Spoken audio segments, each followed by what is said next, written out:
My name's Dane Vocelka. I'm the owner of the Harbor Tattoo Studio as a full-time tattoo artist. I build custom rods, I'm a guide, and I fish tournaments. I come from a barrel racing family. My wife and daughter, they're big into barrel racing, and we're here at the Harbor Tattoo Studio in Mound, Minnesota, and we're going to take you a little step into a day in the life of Dane.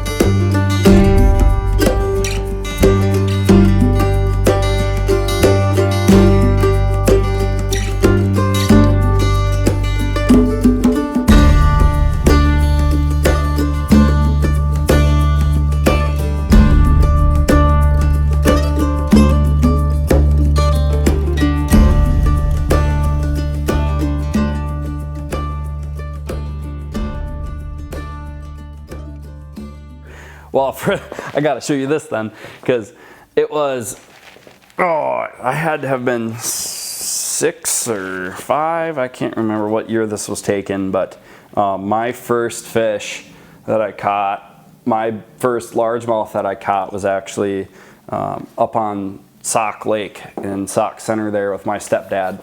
And he was very driven to capture that moment, and I'm very lucky that he had a camera in the boat. And we used to fish these little tournaments, the Heart of the Lakes tournaments up in Richmond, and every day since that first catch I always had this passion to figure out this puzzle, right?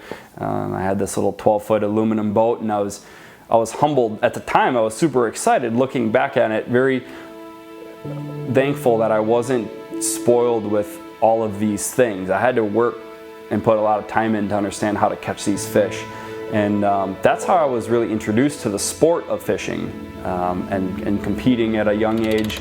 And it wasn't until college again when I was on my own and purchased my first little aluminum tin can that I rebuilt, that I ignited a whole new fire with resources like YouTube, the internet, TV shows, close friends getting into tournaments, and then the Duluth Bass Club just like blew my mind wide open. Didn't realize how attainable some of these skills were. Perishable, yes, but if you spent the time doing, the time on the water and prepping and rigging and doing the research, a whole book opened up. And my stepdad and I spent so much time on the water and fishing these smaller trails and then larger trails, and that's when I took it from there and I just ran with it. I was so hungry, and the first few tournaments were pretty humiliating, I must say. I'm pretty sure I took like dead last in my first event that I fished, and I don't like to fail, and learning how not to do things really triggers a bug. And so that's kind of how it all started.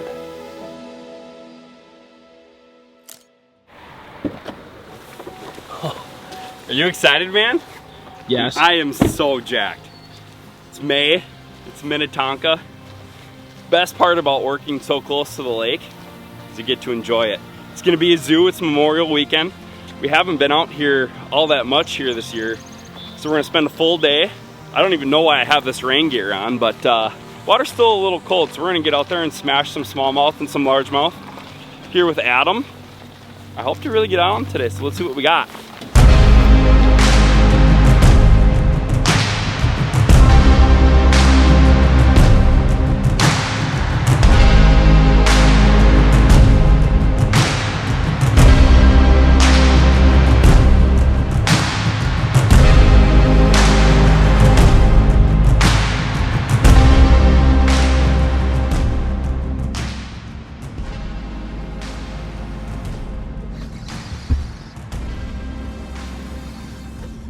Took a little detour from the largemouth today.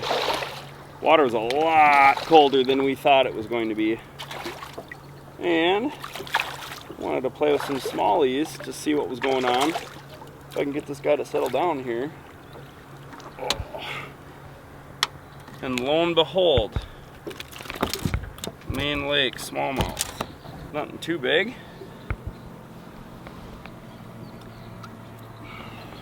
We're seeing fish coming up from deep water from the wintering holes are already kind of through pre-spawn, getting up to spawn, but we're gonna find transitioning fish from beds, and I think between a drop shot, jerk bait, and some stationary stuff, we should be able to pluck off a few, and hopefully we stumble into some larger caliber fish. But Old Faithful, drop a shot day.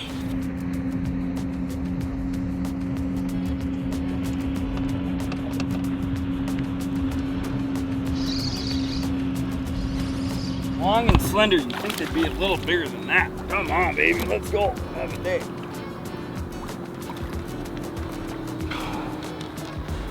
Can you beat 70 degrees Memorial Day weekend? Nah, probably not. Not after we came from up north, where it was snowing last weekend.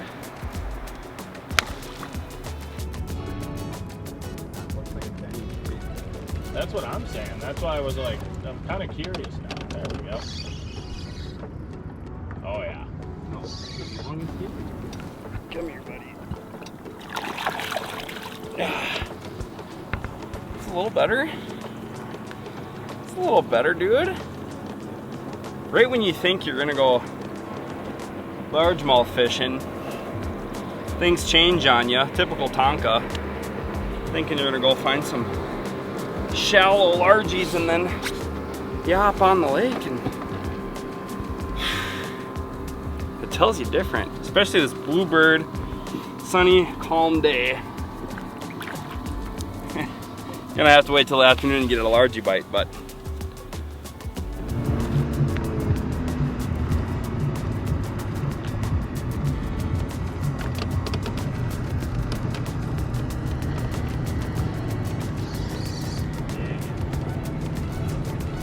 that one was just casting on the edge of this flat here. We know that there's some beds up there. And that one was like old history, rock pile, see the biggest boulder, cast next to it type of a thing. This guy has not been caught this year. Oh, and then you thought Minnetonka was only a largemouth fishery. Oh, come here, you dog. Oh, you dog. Oh. Spent a little bit of time. Don't mind me. I'm just gonna stick that on your face.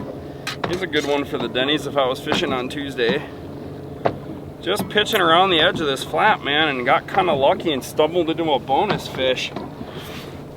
God, they're so long and beautiful out here. Just dark, old smallmouth. All these fish are in some deep water in the middle of the summer. We're gonna get you back to the depths here so you can get ready to make a bed. Oh, that water is so clear this year.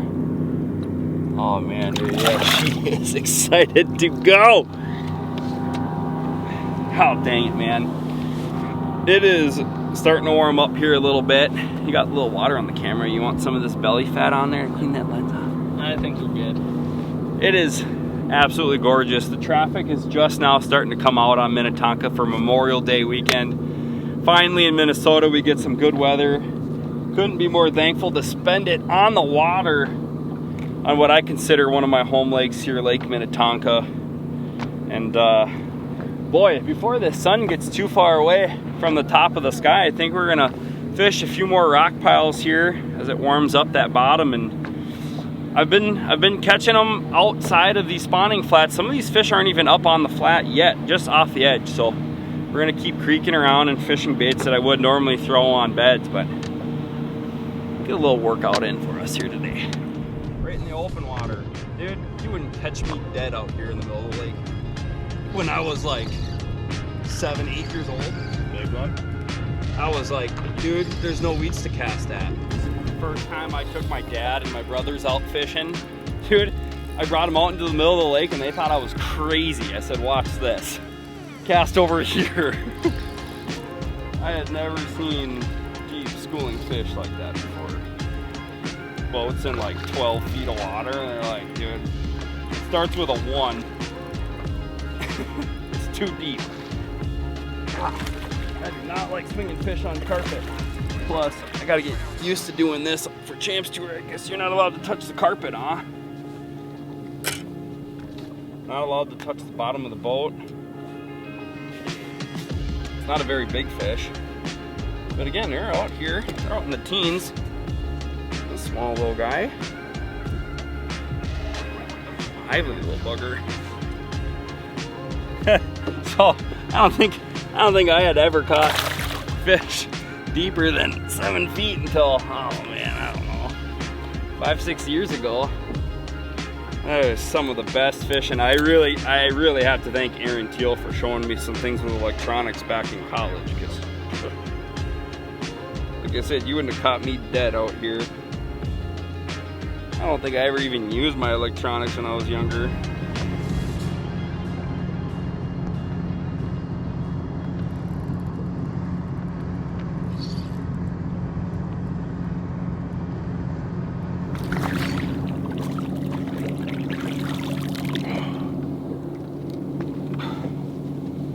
Think you wanted that? Not a good one, dude. Oh, Minnetonka.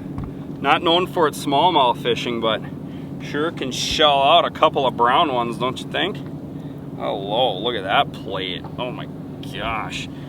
How long do you think that fish is? 20? Oh, that's good. This thing's so long. That's crazy. Let's get him back in the water here. 20, 21 inches. All right.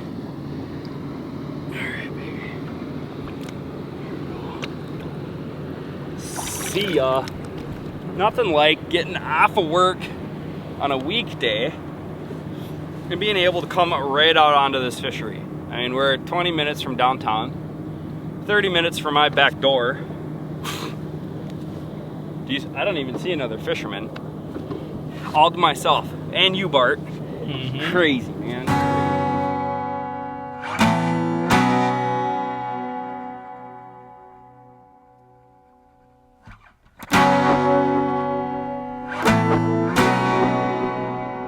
Alright guys, welcome to the Harbor Tattoo Studio. I'm not going to bore you too much with the fishing footage, but I got to show you a little bit about my life off the water.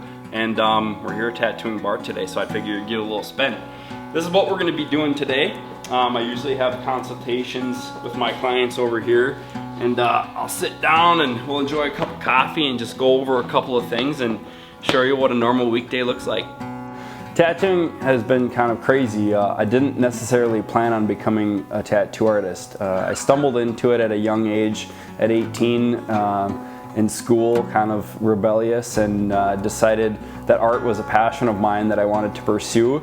And as I was tattooing, I realized that I could build fishing rods and tattoo fishermen while building rods and utilizing one common space to kind of entertain like-minded individuals, and it was kind of a crazy ride. So from the start, I was always an outdoorsman, fishing and hunting and doing that sort of a thing, but had this artistic side that really blended well together, and it was a crazy decade before things really became permanent here at the tattoo studio, which is now multiple businesses. The biggest reason why I chose Mound as a location, after spending a few years on the island here on Lake Minnetonka, my clientele, they're very fisherwoman driven, love the outdoors. So as these clients realize that I build rods and I guide, and I also have a tattoo studio, I have a lot of people that come through that share the same passions. There's a lot in common, so conversation is never scarce, and there's a lot to talk about and share with people. I learn a lot from people every day. So my clientele range from young professionals that are in their early 20s out of college, all the way up to the seasoned tournament veteran that we look up to in the community, that I get to repair their rods and tattoo them on the same day and then see them on the water that following weekend, which makes this business such a unique niche market for me specifically, with years past experience in both. Tattooing has a way, tattooing really takes someone's idea and it becomes an intimate experience between client, recipient, sometimes friends and family. And it allows me to express kind of a talent in a way that can help someone through recovery or celebration, even to just give someone something that they enjoy, I guess, really kind of makes me tick, and that's why I love doing it so much. When people hear that I'm a tattoo artist and they see me on the water or in public, there's immediately a sense of kind of awestruck, whoa, I don't quite know, how to handle this conversation. And as I realize that tattooing has become such a common choice of line of work, they realize that it's much more formal. It's not this underground form of art anymore. And I really wanted to demonstrate that here at the studio, that it's much more of a fine art and more of a gallery aspect now, where you can appeal to lawyers, doctors, policemen, and still have a lot in common and relate to these people as they come through the studio. So to be in this part of town is very important to me, because the stereotype is now such in the past, and we can move forward and realize that everyone's getting tattooed. Not quite everyone, but the majority of people have tattoos, and I just like to be the place where people feel comfortable and right at home.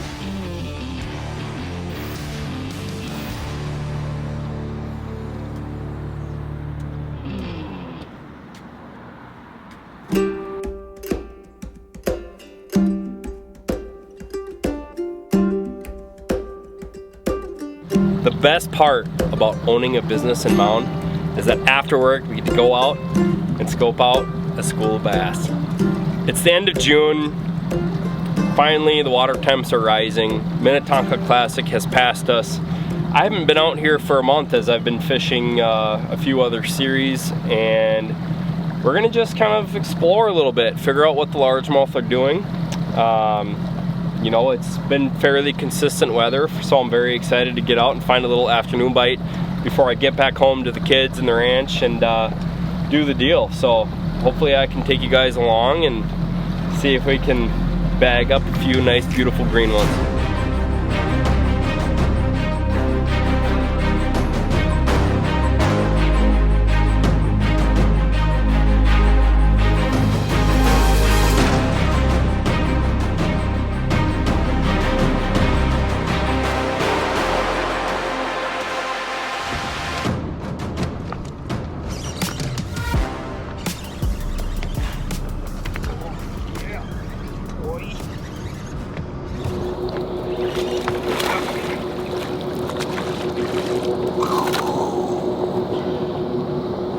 Can't want that, man.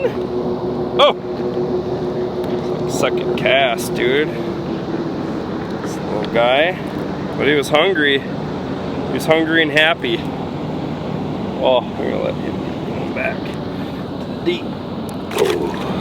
Here's the deal. When I'm out here in June, especially later June, still got some Main Lake bait fish that are up on beds. They typically are out on the edge of points, big sand flats, and where you can find weeds adjacent to these sand flats and said rock spots where these bluegills are spawning out, you're gonna pick up some post-spawn largemouth every now and then. So I'm gonna target some of these Main Lake areas, and if I can get on a school, there's typically gonna be, half dozen, maybe more if we're lucky, but this is a highly pressured tournament lake. So 3-4 bites on one little area is going to be a good afternoon, and then we'll just rotate those spots.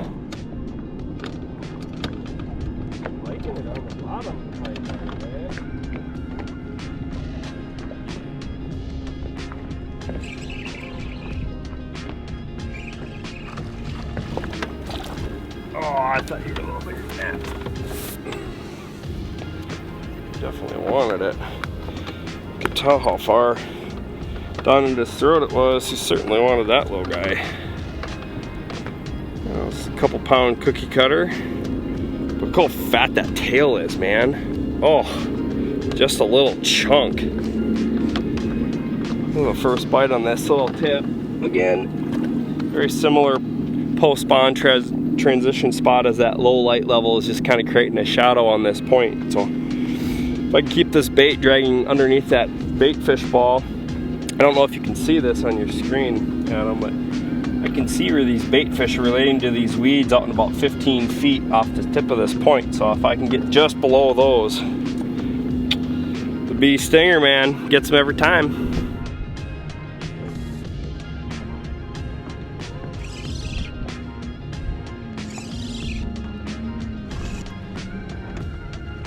Sometimes you just gotta weed through the little ones. Oh, they want to eat too. But if I weighed in the limit of these, oh, that'd be bad.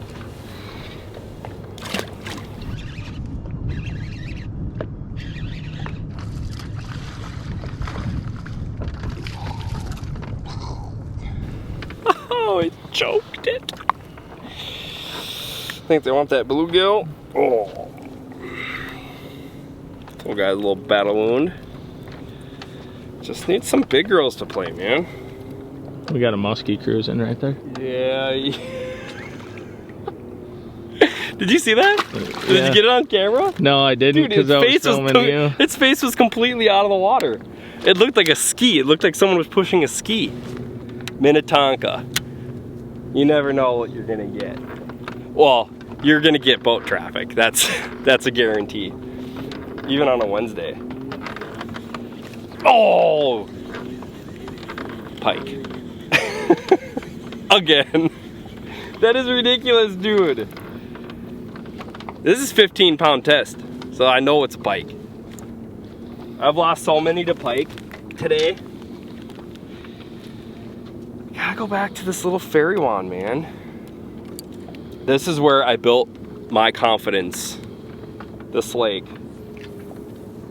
The drop shot. And I fish it different than a lot of people. I don't just flip it into a little cup or a strike zone and hold it. Typically bounce it and I typically bounce it and drag it and just kind of slowly pull it back. Move it slowly. There's a lot of bluegill down there. And when there's a lot of bluegill pecking at it, what I've been taught is just hold it and let them peck at it and wait until something bigger comes along and realizes that bluegill can't eat it. And to stop the boat and not move. If you catch fish, just keep casting out and around. This is my strike zone area here. I'm just gonna flip and flip and flip and drag and shake. And a lot of people will just hold it in one spot. It's got a lot of heart. How many of these do you think you could weed through before you get to a good one? I'd say about a dozen before you catch a 3-pounder. And then you realize, oh yeah, this could be a good spot. I've also realized that on this lake, it is super bait specific for size of fish caught. So I could sit here and I could catch 1 to 2 pounders with Bart until the sun goes down. But all of a sudden I throw a different bait and you catch a bigger fish. Like a 3/8 ounce rattling AT jig. Preferably green pumpkin. Or Bama bug. And you could catch 4-pounder. We should try that. And a Bagley crankbait, which I'm also going to tie on here in about 2 minutes.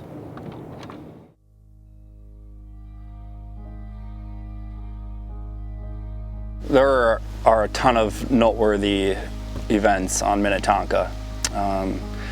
And you have the Minnetonka Classic. I mean, you have all the Denny's events on Mondays, the Viking, and then now the biggest, most prestigious event being the Blackfish Classic, the one you want to win in the Midwest. That's the one that if you can pull off a W, it's one for the books. It's definitely a once-in-a-lifetime deal. That tournament now means a lot to me. I can't even begin to tell you how crazy that morning started. After having such a great practice, my partner PJ plans our first fish of the day, which was a 6-pounder. And that's when confidence was at its highest. I felt like we kind of knew where the day was gonna go from there, and we just wreaked havoc. It was one of the better days on Minnetonka I've ever had. When we got to our juice hole, from a distance, the photo boat could see us and made his way over. And I can't remember a time where I felt so confident to have a photo boat pull up to the side and be able to tell him where I'm gonna cast. And he was getting really, really close. And I just said, hey man, just give me 5 minutes. I'm gonna turn the boat around. And that's when we landed our second biggest fish of the day. Oh dang, was that such an incredible feeling after he's jumping and he's ripping around the trolling motor, and again, PJ there just clutch with the net before that fish came unbuttoned. It's crazy to look back and think that, man, that was not even quite a year ago. Even though it seems like yesterday, and I can remember most of these details vividly. Can't remember too many derbs where I spent that much time in the morning, early mornings, 3 a.m.s, 4 a.m.s, scanning some of these spots and finding bait fish that were relating to these break lines. At one point, my scale broke and I had to get batteries from the camera boat. I ended up just putting the scale down, and my partner PJ just said, hey man, I'm gonna eyeball him. We don't have a culling beam. He's like, I'm pretty sure this one's bigger.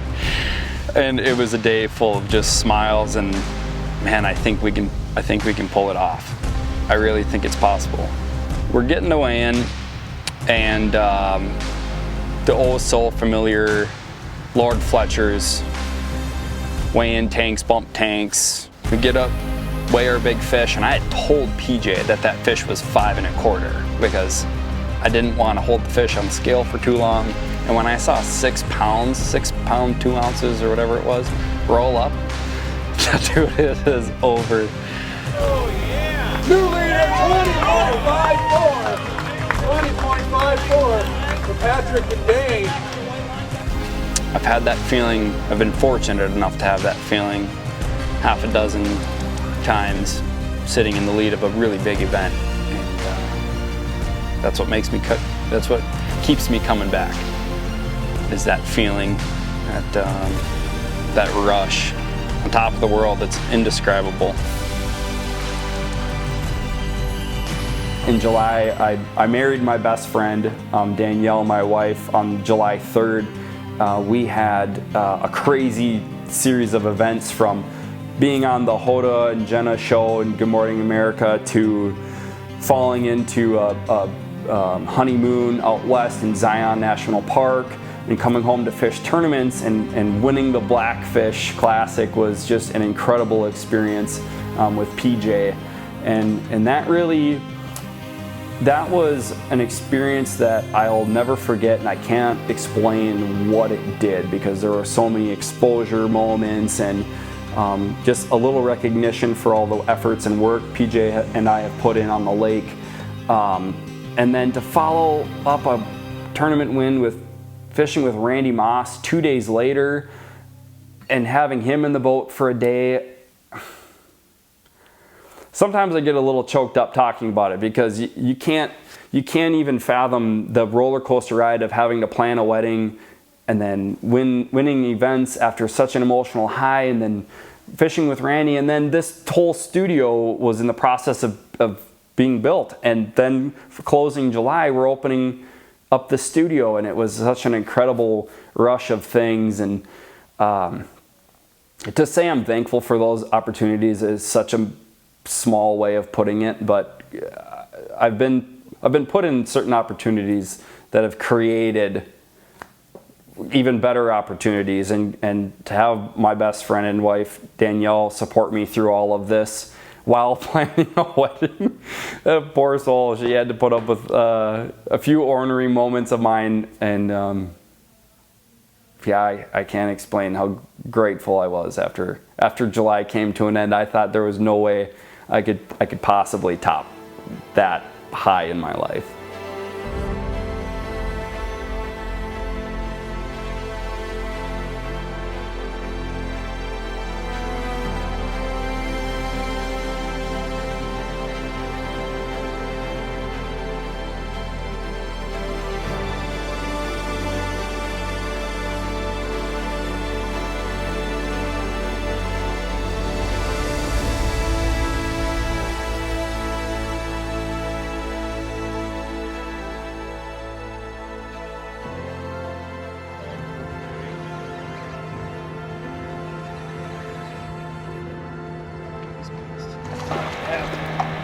up shallow. He's not having it up shallow. Ooh. Yeah, he's seen a muskie in his day, I tell you what. Underneath the bait balls, man.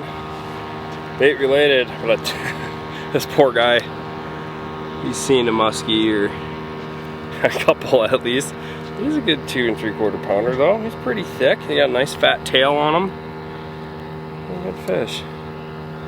I'm gonna sit out here on this little deeper rock. Maybe these bluegills have pushed out a little bit farther with that light going down. Maybe they're not as daring as I thought here. Alright, well, dragging the tube out there on the rock. Thought they'd be transitioning up on that flat a little tighter and shallower, but got some good scattered rock and some clumpy weeds that are out in near 20 feet, so 10 more casts maybe. That's a good one. That's a good one. That's a good one. Oh my God. Oh, jeez. All right. Can you say musky problems to it? These poor fish, they do not want to eat anything because they're just out middle of the deep water getting just snacked on. But fortunately, we're tricking them into biting. And dude, these fish are so healthy. Finally, we figured out a little pattern before it got too dark. Can't thank you guys enough for joining us on the little after-work adventure. My name is Dane Vocelka. Thanks for joining me on the bite.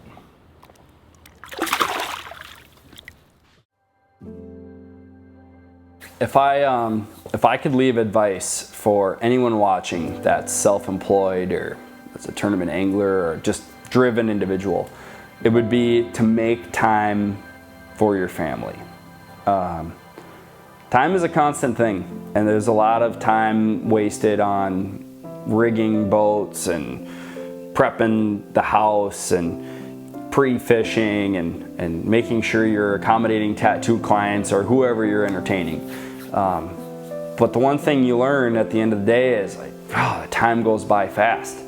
And so if you can just take time and make those moments to spend with your kids or your friends, even your family, that's such a huge footprint on so many people that you don't realize you're impacting on a daily basis. So that would be my greatest advice, something that I've been reminded of and something that I need to work on. But if you can manage a work-life kind of relationship, man, you can really do a lot.